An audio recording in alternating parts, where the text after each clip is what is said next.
ভাবলাম অনেকে তো আছে ভিক্টোরিয়া মেমোরিয়াল দেখতে আসছি বা যাচ্ছি, সবাই আসার ভিডিওটা শেয়ার করে, কিন্তু বাড়ি ফেরার ভিডিওটা কেমন হয়, তো চলো আজকে সেটা শেয়ার করি। দেখতেই পাচ্ছ ভিক্টোরিয়া মেমোরিয়ালের বাইরে চলে এসেছি, আর এখন ভিক্টোরিয়া মেমোরিয়ালের যে সামনের বাগানটা সেখানে একটু দাঁড়িয়ে দাঁড়িয়ে ছবি তুললাম।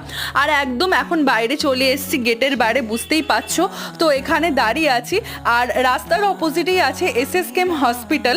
তো একদম আমার পেছনে যে জায়গাটা দেখতে পাচ্ছ সেটাই ছিল এসএসকেএম হসপিটাল।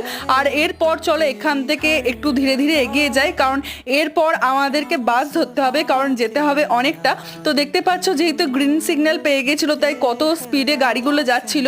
আর এরপর আমরা বাস পেয়ে গেছিলাম, দেখতেই পাচ্ছ আমার পাশে আমার বোন বসেছিল। আর এখন আমরা বাস থেকে নেমে পড়েছি, দেখতেই পাচ্ছ আছি এখন বেহালাতে।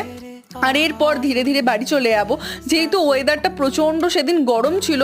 আর আমাদের বাড়ি ফিরতে ফিরতেও হয়ে গেছিলো বিকেল 4টে। এরকম মিনি ব্লগ দেখতে হলে চ্যানেলটাকে সাবস্ক্রাইব করো।